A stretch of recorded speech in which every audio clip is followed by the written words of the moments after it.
Ready? We're recording. Cool. All right. So, Hey, Techie Xavier. to the rescue Yep.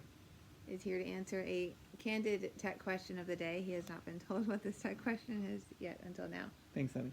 So we're going to see what he answers. All right. So here's a tech question. Yep. This may or may not be useful to some people, but I think we can all learn from it. So you're driving in a car. Yep. Okay. You're driving in a car. You have whatever navigation app is open. Okay. And then traffic builds up. Oh boy. Oh boy. What do you do? Panic. No. What do you do from a tech perspective? And well, I mean, the thing is, there's more than one map navigation system that's out there. Right. So for some reason, different navigation systems give you different traffic patterns. So Waze will give you one set, Google Maps. Even though Waze and Google Maps are part of the same company, Google, they'll give you different traffic patterns. Then you have Apple Maps, unless you're on an Android, in which case you wouldn't necessarily have that. And there's other different mapping systems that are out there. So trying out different mapping systems may actually find a detour off the road and get you where you need to go. So you're saying like you kind of need to have a couple, like a collection of a few. Yeah. So that if you're driving and one stops working out for you, you can just check the other one. Exactly. It's good to have just pre-downloaded a bunch of apps. And some applications even allow you to use their mapping system offline, which means you can actually pre-download that map. So even if you lose internet, because everybody's using the internet, you can at least utilize those mapping software if necessary. But no, that comes up a lot where you're sitting there and you notice that the map is giving you a 2-hour journey, and then you really only have an hour. That's where, instead of relying on the map that you were given, you have to sit there and figure out, okay, what other map applications do I have, and are they giving me a better perspective of where to go? Because they might not even be aware of new construction. Right. So here's my question for you. I'm going to put you on the spot for a second. Of course, aren't you doing that now? Yes. What are your top three? I mean, I'm always using Apple Maps, Waze, and Google Maps. Those tend to be the ones that I use the most to get me out of trouble. And for perspective, because these things we found work differently depending kind of where you live. We live in a sort of like, I don't even know, like suburban. It's like rural suburban, like town. Yeah, right near a major highway. Right.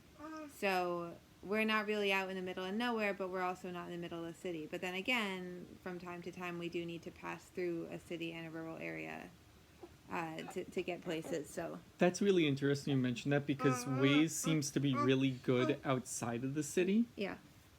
It gets confused for some reason. I mean, Waze is also kind of amazing that you can, I'm trying to think the right words for it, but you can actually like pave roads. And so, like, make your own, like if you notice that there's a road that they didn't pick up on. Right, if you notice there is a road that they didn't pick up on, it ends up being like great for that. Like a few years back, we were in Maine for a few days, right? And they had all these like fire lanes in the mountains that were not on the maps, but they were obvious roads. Right, and then we paved the roads, because I realized that if we didn't pave the road, we wouldn't get directions back to where we came. It's like we kept getting lost, like going to where we were staying, which was an obvious road, but it was like kind of more of a dirt road. Right, so we had to report that road. And so in that way, the rest of our time up in Maine, we were able to use that road again, because Waze actually knew it was a road, because we paved that road into Waze. You can't do that with Apple Maps or Google Maps, but if you do it into Waze, Google takes that data and they put it into Google Maps. So if you do it in one, technically it goes to everywhere else. But kind of going back to what you were saying, what's kind of fascinating is that with Apple Maps itself, when we were in the city, it actually started showing us 3D buildings, which was really impressive. Yeah, it was like kind of overwhelming, but kind of cool at the same time. It was helpful in a way. Yeah. I mean, you were driving. I wasn't in the driver's seat, so I don't know what it was like looking at that while you're driving. But well, normally when you're going into the city, you kind of see like a blob all kinds of lines all over the Yeah. place.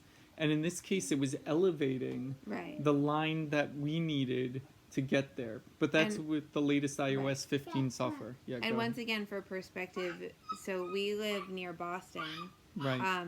Some cities, and the roads, once you kind of get into the heart of Boston, it's like a giant tangle. It's a disaster. Like it's so trying to navigate those roads in general is just a mess. We found out once when we were in Montreal, it was like that. Whereas some cities, New York comes to mind as more of a grid. Right. Maybe the experience with that would be different. I mean, I would describe driving the highway like a twisty straw. Yeah. That you're going down Oh, a yes. twisty straw Yes, it feels and you like don't know what direction you're going next. Right. So having the elevated buildings around, it actually gave a sense of, okay, look, there's a large building right here on the left-hand side in the map. Oh, Right. okay, I look outside, there's my large... It was like driving through SimTown, like a free Yeah, SimTown. It was kind of cool. I mean, that is a great way of explaining it, Yeah. because it was virtual in that way. Right. So I think that is the tech question of the day. Hopefully Yay. that helps somebody out there. And I'm going to continue to come up with candid tech questions that you don't know the answer to, because that's kind of what you deal with in sessions, right? Yeah, exactly. So, and of course, if anybody else has tech questions, like 5-minute tech questions you want to ask that we can make a video about, you can send those in too. Yeah, so you So- can comment on YouTube or on my Techie profile on Fanbase, fanbase.com/Techie, And if people want to reach you for a session, where can they find you? techie-to-the-rescue.com. Make sure to like and subscribe and all that other fun. And what is your phone number again for people who don't feel like using the website? All right. It's always one or the other. It's always one or the other. 707-267-7778, 707-267-7778. There you are. Say hi. Processing. All right. Cool. All right. We'll see you next time. Bye.